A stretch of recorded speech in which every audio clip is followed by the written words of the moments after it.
Mutual fund में invest करके जो भी हम यहाँ से ब्याज या फिर रिटर्न, जिसे आप कैपिटल गेन के नाम से भी जानते हैं, जब हमें इस प्रकार की अर्निंग होती है तो ये सारी अर्निंग जो होती है वो टैक्सेबल होती है। अब अगर हमने पैसा इन्वेस्ट किया म्यूचुअल फंड में और एक साल से पहले, ध्यान से देखिएगा, एक साल से पहले ही अगर हमने पैसे को रिडीम कर लिया तो इस एक साल के अंदर जो हमने पैसा इन्वेस्ट किया था उस पर जो हमें ब्याज मिला, जो रिटर्न मिला, जो कैपिटल गेन मिला, उसे हम लोग बोलेंगे शॉर्ट टर्म कैपिटल गेन। और इस शॉर्ट टर्म कैपिटल गेन पर हमें 20% का टैक्स देना पड़ता है। वहीं पर अगर हमने इन्वेस्टमेंट किया और उस इन्वेस्टमेंट को एक साल के बाद, ध्यान से देखिएगा, एक साल के बाद अगर हम रिडीम कर रहे हैं यानी पैसा निकाल रहे हैं, तो उस इन्वेस्टेड वैल्यू जो कि हमने एक साल से ज़्यादा होल्ड किया उस पर जो हमें रिटर्न मिला, जो ब्याज मिला, उसे हम लोग बोलते हैं लॉन्ग टर्म कैपिटल गेन। और जितना भी हमें रिटर्न मिलेगा, जितना भी हमें ब्याज मिलेगा, जितना भी कैपिटल गेन होगा, उसका 12.5% हमें टैक्स के तौर पर देना पड़ता है।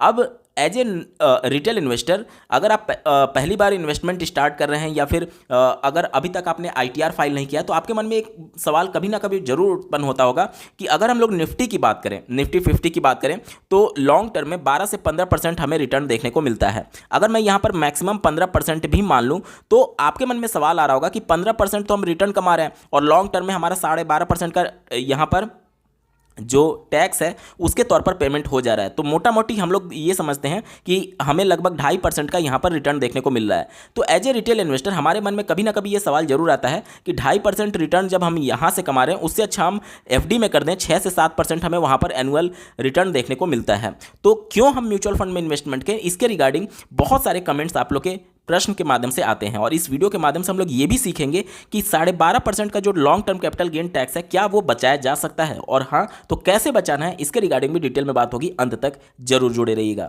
नमस्कार दोस्तों, मेरा नाम है नीरज, आप देख रहे हैं फिनोबिट यूट्यूब चैनल। अगर आप इस चैनल पर पहली बार विजिट कर रहे हैं तो इसको सब्सक्राइब करते हुए बेल आइकन को प्रेस करना ना भूलें। सबसे पहले बात कर लेते हैं कि क्या वाकई में म्यूचुअल फंड से बेहतर ऑप्शन FD है। FD पर जो हमें रिटर्न मिल रहा है 6 से 7%, आप इसको ध्यान से देखिएगा, 6 से 7% अगर आप देखेंगे तो इन्फ्लेशन रेट है। तो आपका पैसा एक्चुअली में FD में ग्रो नहीं कर रहा है, बल्कि सिर्फ और सिर्फ इन्फ्लेशन को बीट कर रहा है। मतलब आज अगर आपने पैसा इन्वेस्ट किया और एक साल बाद जब आप पैसा निकाल रहे हैं तो भले वो न्यूमेरिक डिजिट में आपको बढ़ा हुआ पैसा दिख रहा है, लेकिन कोई वस्तु जो कि उसी अमाउंट से आज खरीद सकते हैं, एक साल बाद भी वो पूरा पैसा आपका, मतलब कि प्रिंसिपल और ब्याज मिला करके वही वस्तु केवल खरीद पाएंगे, उससे ज़्यादा कुछ नहीं खरीद पाएंगे। क्यों? क्योंकि 6 से 7% इन्फ्लेशन रेट है। यानी आज उस वस्तु का दाम 100 रुपया है तो अगले साल उस वस्तु का दाम 106 रुपया हो चुका होगा। और अगर आपने 100 रुपया इन्वेस्ट किया तो अगले साल आपके 100 रुपये की वैल्यू भी 106 रुपये होगी। यानी आपका पैसा न्यूमेरिक डिजिट में बढ़ता हुआ दिख रहा है, लेकिन एक्चुअली में जो सामान आज आप खरीद पा रहे थे 100 रुपये में, उतना ही सामान जब आपका रिटर्न मिलेगा उससे भी केवल और केवल वही सामान खरीद पाएंगे। तो एक्चुअली में हम केवल इन्फ्लेशन को बीट कर रहे हैं FD में, आपका पैसा ग्रो नहीं कर रहा है। और अगर आपको यह लगता है कि FD पर जो ब्याज मिला है वो टैक्स फ्री है, तो ऐसा नहीं है। जितना भी इनकम आप FD के थ्रू कर रहे हैं वो सारा इनकम जो है वो टैक्सेबल होता है। अगर एक बैंक अकाउंट में, ध्यान से सुनिएगा, एक बैंक अकाउंट में आपके पैन पर अगर साल भर में जो रिटर्न होता है, ध्यान से सुनिएगा, जो इंटरेस्ट आप कमाते हैं, अगर वो 40,000 से एक्सीड करता है तो आपका जितना भी अमाउंट एक्सीड करेगा उस पर 10% का TDS काटा जाता है बैंक के थ्रू। अगर आप 15G और H सबमिट कर देते हैं बैंक में तो ये TDS आपका पहले नहीं कटेगा। उस 15G H में आप डिक्लेयर करते हैं कि आपका केवल यही सोर्स ऑफ इनकम है और दूसरा कोई सोर्स ऑफ इनकम नहीं है, और जब आप ITR भरेंगे तो उसमें ये सारी डिटेल आपको दिखानी पड़ती है। और अगर आप सीनियर सिटीजन है यानी 60 साल से ऊपर है, तो अगर आपका साल भर में जितने भी बैंक से, चाहे आप सेविंग बैंक अकाउंट की बात कर लें या फिर उसमें जो आपने FD वगैरह करा रखा है, RD वगैरह करा रखा है, अगर 50,000 से ऊपर अगर आपका अमाउंट जाता है तो जितना भी अमाउंट एक्सीड होगा 50,000 से, उस पर 10% का TDS देखने को मिलेगा अगर आप सीनियर सिटीजन है तो। अब आप सीनियर सिटीजन सेविंग स्कीम की बात कर लीजिए, इसके अलावा सेविंग बैंक अकाउंट की बात कर लीजिए, FD की बात कर लीजिए, RD की बात कर लीजिए, या फिर बैंकिंग जितने भी प्लान्स हैं उन सब में अगर आप पैसा इन्वेस्ट कर रहे हैं तो अगर आपका अमाउंट 50,000 से एक्सीड करेगा तो 10% का TDS वहाँ पर कटेगा ही कटेगा। अगर आपका 60 साल से कम एज है और 40,000 से ऊपर अगर आपका इंटरेस्ट एक्सीड कर रहा है तो वहाँ पर आपका टैक्स कटेगा ही कटेगा। सेम कॉन्सेप्ट यहाँ म्यूचुअल फंड में भी है। म्यूचुअल फंड में आपको लॉन्ग टर्म कैपिटल गेन 12.5% कब देना है? 12.5% तब देना है जब आपका अमाउंट 1,25,000 से एक्सीड करेगा। अगर इससे एक्सीड नहीं कर रहा है तो आपको ये टैक्स नहीं लगेगा, 0 रुपया टैक्स लगेगा। वहीं पर शॉर्ट टर्म कैपिटल गेन की बात करते हैं तो म्यूचुअल फंड में आप इन्वेस्टमेंट कभी भी 1 साल 2 साल के लिए तो करते ही नहीं है। यहाँ पर आपका लॉन्ग टर्म का विजन होता है, तो इसको तो आप इग्नोर कर ही सकते हैं, क्योंकि ये अधिकांश केसेस में आपका नहीं लगेगा अगर आप 1 साल होल्ड कर देते हैं अपने इन्वेस्टमेंट को लेकर के। तो इसको लेकर के बहुत बड़ी चिंता नहीं है। सबसे बड़ी चिंता लॉन्ग टर्म कैपिटल गेन को लेकर के है कि क्या लॉन्ग टर्म कैपिटल गेन को बचाया जा सकता है। तो मैंने अभी कॉन्सेप्ट के माध्यम से आपको समझाया कि एफडी का जो इंटरेस्ट आपको मिल रहा है वो भी टैक्सेबल है। आपका टीडीएस ऑलरेडी कट जाएगा अगर आप 15GH फॉर्म सबमिट नहीं करेंगे बैंक में, और अगर सबमिट कर देते हैं तो जब आप अपना ITR फाइल करेंगे तो जितना भी रिटर्न आपको मिला होगा वो सारा रिटर्न जो है, वो सारा इंटरेस्ट जो है वो आपका टोटल इनकम में काउंट होगा, और टोटल इनकम के हिसाब से आपका वहां पर टैक्स लगेगा। तो FD/RD से जो आप पैसा कमा रहे हैं वो भी टैक्सेबल है, उस पर भी आपको टैक्स पे करना है। एक जनरल सा एग्जांपल हम लोग लेते हैं। अगर SIP के थ्रू कोई एक रिटेल इन्वेस्टर 15,000 मंथली SIP करता है और 15% एक्सपेक्टेड रेट ऑफ रिटर्न 15 सालों के लिए वो इन्वेस्ट करता है, तो टोटल इन्वेस्टेड वैल्यू जो होगा उसका वो 27 लाख का होगा, और उस पर रिटर्न जो उसको मिलेगा लगभग 74.5 लाख का मिलेगा, और टोटल उसका जो कॉर्पस बन जाएगा वो 1,01,52,000 के आसपास का बन जाएगा। ठीक है, अगर इस पर हम लोग टोटल टैक्स कैलकुलेट करें तो देखते हैं कितना टैक्स उसको पे करना पड़ेगा। तो जो टोटल रिटर्न हमें मिलेगा, जो टोटल रिटर्न मिल रहा है, इसका हमें कितना देना पड़ेगा, 12.5%। लेकिन इससे पहले इसमें से जो टोटल टैक्सेबल अमाउंट है, जो टोटल कैपिटल गेन हो रहा है, उसमें से 1,25,000 हमारा एक तरीके से पहले माइनस कर दिया जाएगा, उसके बाद जो अमाउंट बचेगा उस पर हमें टैक्स देना होगा। अगर मैं ये एज्यूम करके चलता हूं कि 15 साल बाद आप टोटल पैसा निकालना चाहते हैं, यहाँ पर मैं यहाँ पर आपको समझा दूं कि जैसे 15वें साल में जो 12 इंस्टॉलमेंट आपका कटेगा उसको अभी 1 साल कंप्लीट नहीं हुआ होगा, और SIP में जब भी इन्वेस्टमेंट करते हैं तो प्रत्येक इंस्टॉलमेंट जो होता है वो फ्रेश इन्वेस्टमेंट माना जाता है, और प्रत्येक इंस्टॉलमेंट को अगर आपका 1 साल से ज़्यादा का समय हुआ है तब वो लॉन्ग टर्म कैपिटल गेन के लिए एलिजिबल होता है, नहीं तो वो शॉर्ट टर्म कैपिटल गेन के लिए एलिजिबल हो जाता है। तो 12 इंस्टॉलमेंट जो कटा होगा, चूंकि अभी उसको 1 साल का समय नहीं हुआ होगा, तो वो शॉर्ट टर्म कैपिटल गेन में काउंट होगा, ना कि लॉन्ग टर्म कैपिटल गेन में। अब यहाँ पर कैलकुलेशन को थोड़ा सा ईजी रखने के लिए मैं शॉर्ट टर्म कैपिटल गेन को यहाँ पर इग्नोर करता हूं और उसको लॉन्ग टर्म कैपिटल गेन में ही काउंट करता हूं। हालांकि अगर आप देखेंगे तो वो आपका शॉर्ट टर्म कैपिटल गेन 20% होगा, यहाँ पर लॉन्ग टर्म कैपिटल गेन सिर्फ 12.5% होगा। ये मैं इसलिए चीज़ें बता रहा हूं क्योंकि कई बार आप लोग के कमेंट आते हैं कि आपने शॉर्ट टर्म कैपिटल गेन को इग्नोर कर दिया। मैं इग्नोर इसलिए कर रहा हूं ताकि कैलकुलेशन जो वो थोड़ा सा इजी हो। तो हम टोटल जो यहाँ पर रिटर्न मिल रहा है इसका हम 12.5% लॉन्ग टर्म कैपिटल गेन को देखेंगे। शॉर्ट टर्म कैपिटल गेन सिर्फ 12 इंस्टॉलमेंट पर हुए गेन पर कैलकुलेट होगा, जो कि टोटल अमाउंट के तुलना में बहुत छोटा सा अमाउंट आएगा, जिसे हम लोग इग्नोर कर सकते हैं। तो सबसे पहले जो हमें टोटल रिटर्न मिला, जो कैपिटल गेन हुआ, उसमें से 1,25,000 हमें घटाना होगा, और जितना भी वैल्यू आएगा उसका 12.5% long term capital gain tax पे करना होगा। आप अपने स्क्रीन पर देख पा रहे होंगे टोटल जो हमें कैपिटल गेन हुआ था, आप अपने स्क्रीन पर देखिए, इसमें से 1,25,000, ध्यान से देखिएगा, 1,25,000 हमें छूट दी गई है, तो इतना मैं माइनस कर देता हूं। अब जो टोटल टैक्सेबल अमाउंट आ गया वो 73,27,946 रुपये आ गया। अब इस पर हमें 12.5% का long term capital gain tax पे करना है। तो जो हमारा टोटल टैक्स बनेगा वो 9,15,993 रुपये का बनेगा। अब आपके मन में सवाल आएगा कि क्या हम इस टैक्स को बचा सकते हैं? इसके बारे में बाद में बात करेंगे। पहले हमने SIP इन्वेस्टमेंट की बात कर ली, अब एक बार लमसम इन्वेस्टमेंट की बात कर लेते हैं। आप अपने स्क्रीन पर देख पा रहे होंगे, यहाँ पर लमसम के थ्रू अगर एक बार वन टाइम मैंने 15 लाख इन्वेस्ट किया और 15 सालों के लिए 15% एक्सपेक्टेड रेट ऑफ रिटर्न अगर हम लोग देखें तो उसके हिसाब से जो टोटल कॉर्पस बन जाएगा वो 1,22,00,000 के आसपास बनेगा, और टोटल जो हमारा गेन हुआ वो 1,07,05,592 रुपये का हुआ। अब अगर मैं यहाँ पर शॉर्ट टर्म कैपिटल गेन नहीं होगा। क्यों नहीं होगा? क्योंकि हमने वन टाइम इन्वेस्टमेंट किया था और टोटल जो हमारा इन्वेस्टमेंट है उसको 15 साल हो चुका है। इसमें कोई भी इंस्टॉलमेंट पे नहीं हो रहा है, एक ही बार में हमने पूरा पैसा इन्वेस्ट कर दिया था, क्योंकि ये लमसम इन्वेस्टमेंट है। ठीक है, तो जो टोटल यहाँ पर हमारा कैपिटल गेन हुआ, इसमें से हमें जब हम 15 साल बाद पैसा निकालेंगे तो 1,25,000 यहाँ से माइनस करके, और जो भी टोटल डिडक्शन आएगा, जो भी अमाउंट आएगा, उस पर हमें 12.5% का कैपिटल गेन टैक्स देना होगा। आप अपने स्क्रीन पर देख पा रहे होंगे जो टोटल कैपिटल गेन हमें हुआ था, इसमें से 1,25,000 मैं माइनस कर देता हूं, तो टोटल जो टैक्सेबल अमाउंट आ गया 1,01,00,00 आप अपने स्क्रीन पर देखिए 1,05,80,592 रुपये आ गया। और इसमें से अगर हम लोग 12.5% टैक्सेबल अमाउंट को कैलकुलेट करते हैं तो जो टैक्सेबल अमाउंट आता है वो आप अपने स्क्रीन पर देख पा होंगे 13,22,574 रुपया। इतना आपका टैक्स बनता है, लाइबिलिटी आपको टैक्स पे करना पड़ जाएगा। अब बात करते हैं कि क्या ये टैक्स बचाया जा सकता है। जी हाँ, बिल्कुल बचाया जा सकता है, आपका 1 रुपया भी टैक्स नहीं लगेगा। इसके लिए हमें टैक्स हार्वेस्टिंग के कॉन्सेप्ट को यूज करना होगा। टैक्स हार्वेस्टिंग, ठीक है। अब ये कॉन्सेप्ट क्या होता है?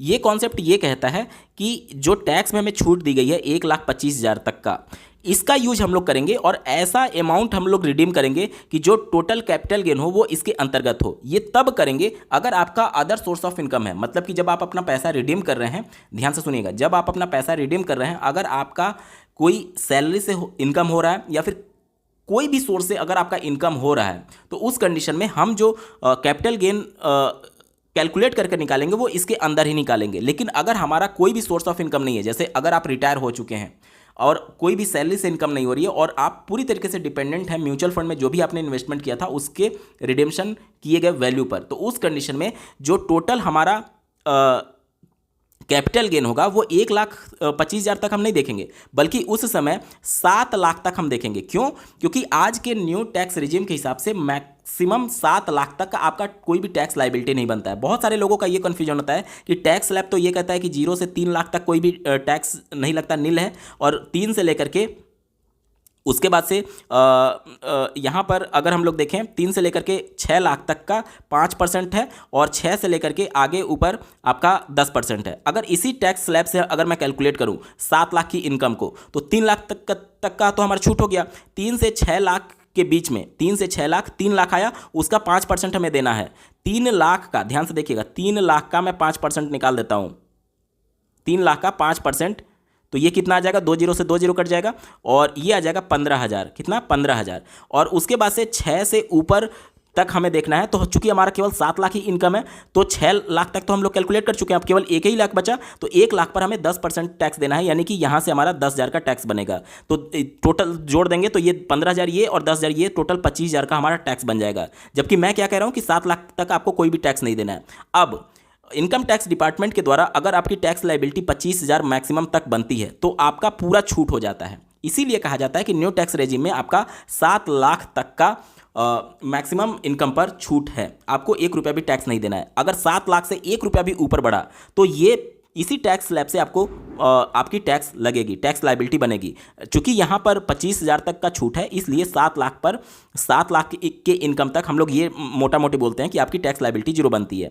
अब जिस प्रकार से आपने बैंक में एफडी किया था तो 40,000 तक लिमिट रखा गया है और उससे ऊपर जो आपका लिमिट एक्सीड करेगा उस पर आपको टैक्स पे करना होता है 10% टीडीएस के हिसाब से। उसी प्रकार से जो हमारा म्यूचुअल फंड से रिटर्न के मामले में या फिर कैपिटल गेन के मामले में जो हमें रिटर्न मिल रहा है, इसमें भी हमें एक लिमिट दे दिया गया कि 1,25,000 तक का आपका टैक्स फ्री रहेगा और इससे ऊपर जितना एक्सीड करेगा उस पर आपको 12.5% का देना है। लेकिन ये लिमिट तब काम करेगा जब आपका अदर सोर्स ऑफ इनकम भी है। अगर आपका अदर सोर्स ऑफ इनकम नहीं है, जैसे मान लीजिए आपने बैंक में एफडी किया और बैंक एफडी से आपको मान लीजिए कि 4 लाख का इनकम हो गया, तो 4 लाख का टोटल इनकम पर आपकी टैक्स लाइबिलिटी 0 बनेगी। जबकि नियम ये कहता है कि 40,000 आपका माइनस करके और सीनियर सिटीजन का 50,000 माइनस करके बाकी का जो अमाउंट बचा उस पर आपको 10% के हिसाब से टैक्स देना है। लेकिन जब आपका कोई भी अदर सोर्स ऑफ इनकम नहीं होता है तो जितना भी एफडी से आप इंटरेस्ट के तौर पर कमा रहे हैं वो सारा आपका मेन सोर्स ऑफ इनकम में चला जाता है। और मेन सोर्स ऑफ इनकम के हिसाब से हमने देखा कि 7 लाख तक का आपकी टैक्स लायबिलिटी 0 बनती है। और इसी प्रकार से म्यूचुअल फंड में भी होता है। अगर इसको आप प्रूफ के तौर पर देखना चाहते हैं तो इस वीडियो के डिस्क्रिप्शन में आपको एक डेडिकेटेड वीडियो का लिंक दिया गया है जिसमें मैंने ITR शो करके आपको लाइव प्रूफ दिखाया है कि अगर आपकी इनकम 7 लाख के अंदर होती है तो भले ही आपका शॉर्ट टर्म कैपिटल गेन कितना भी क्यों ना हो, लॉन्ग टर्म कैपिटल गेन कितना भी क्यों ना हो, मतलब 7 लाख के अंदर ही क्यों ना हो, आपकी टैक्स लायबिलिटी 0 बन जाती है। तो वही चीजें मैं आपको बताने की कोशिश कर रहा हूं कि अगर आपका लॉन्ग टर्म कैपिटल गेन अगर किसी अदर सोर्स से आपका इनकम नहीं हो रहा है, सिर्फ और सिर्फ कैपिटल गेन पर आप डिपेंडेंट हैं, तो अगर वो 7 लाख तक भी हो रहा है तो आपकी टैक्स लायबिलिटी 0 बनेगी। यहां तक क्लियर हो गया। तो अगर आप नौकरी पेशा हैं तो आपको इस प्रकार से अमाउंट निकालना चाहिए ताकि आपका टैक्स जो टोटल कैपिटल गेन हो, लॉन्ग टर्म कैपिटल गेन, वो 1,25,000 के अंदर हो। और अगर आपका कोई भी सोर्स ऑफ इनकम नहीं है तो आप 7 लाख तक टोटल कैपिटल गेन को ध्यान में रखते हुए अपना पैसा रिडीम कर सकते हैं। यानी एक फाइनेंशियल ईयर में आप इतना पैसा की बात नहीं हो रही, इतना कैपिटल गेन की बात हो रही है। जैसे कि मान लीजिए अगर आपका प्रिंसिपल मान लीजिए 15 लाख का है और अगर आपका टोटल जो अमाउंट बन गया वो 22 लाख का बन गया, तो टैक्स आपको 22 लाख पर नहीं देना है। टैक्स आपका कितना बना, रिटर्न जितना हुआ, आप ये तो आपका प्रिंसिपल हो गया ना, जितना पैसा लगाए थे और उसका वैल्यू इतना हो गया बढ़ करके, तो इसमें से माइनस करेंगे तो 7 लाख आएगा। तो ये आपका कैपिटल गेन हो गया, ये आपका कैपिटल गेन हो गया और इस पर हमें टैक्स देना होता है। अब चूंकि मैंने आपको बताया कि 7 लाख तक तो आपको छूट है, तो उस कंडीशन में इसकी टैक्स लायबिलिटी आपकी जीरो बनेगी। यानी कि टोटल आप 22 लाख निकाल रहे हैं, ध्यान से सुनिएगा, टोटल 22 लाख निकाल रहे हैं,